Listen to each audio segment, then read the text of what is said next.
Okay, now this is the fourth part of 1950-1919 of Indian economy.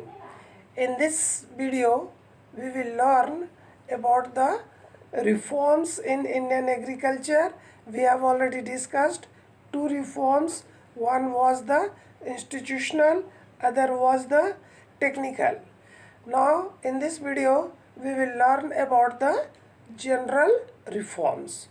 So, general reforms, overall you can say, except the technical and institutional reforms, some steps also taken by the government so that most of the farmer can get benefits and production may increase. So, in general reforms, first point I have mentioned, that is the expansion of irrigational facilities. So, in the first chapter, Indian economy at the eve of independence, we have discussed that most of the farmers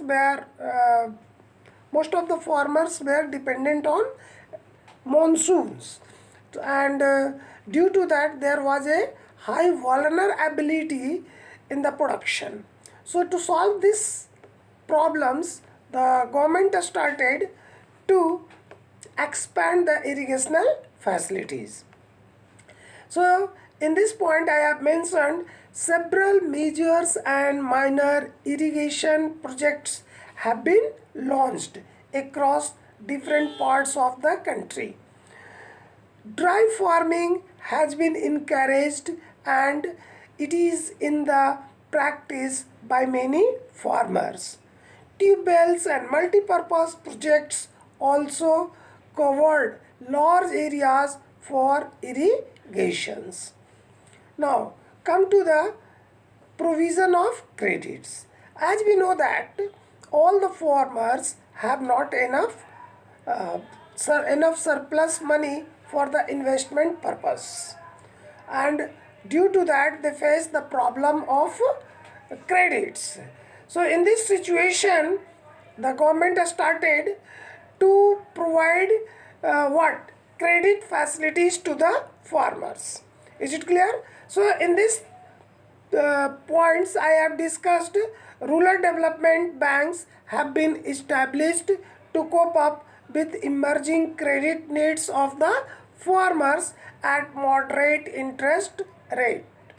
A number of cooperative societies has also been established to meet the needs of rural credits.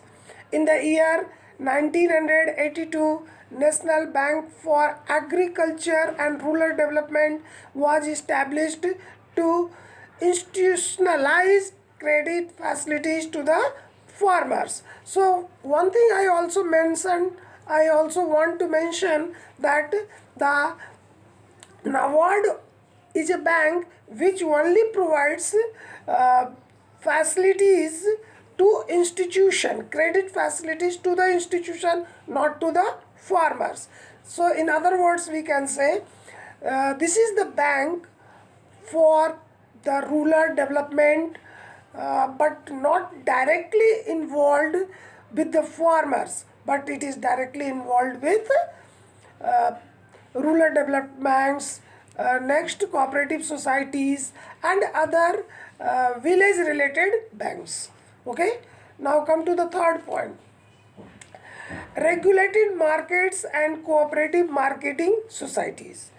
So it was established for offering remunerative price to the farmers and also protect them against exploitation by the middleman.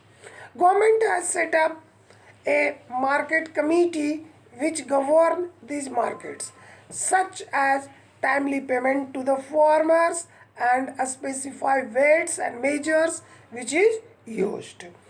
So here the term, that is the market, and second is the cooperative marketing. So both indicates that how the farmers can get better fair price for their products. So the government implemented some rules and regulation.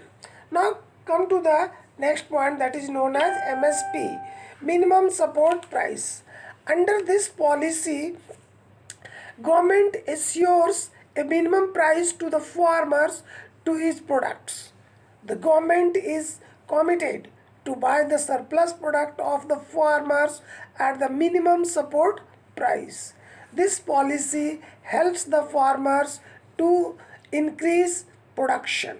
It also helps the government to make buffer stocks and uses it during the time of emergency.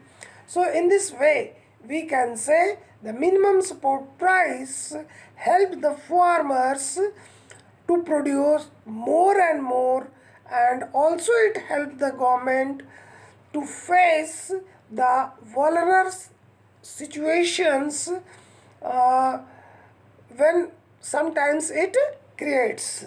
Okay, so I hope it is very easy to understand how the government tried to develop the agriculture by different reforms such as technical, institutional and general.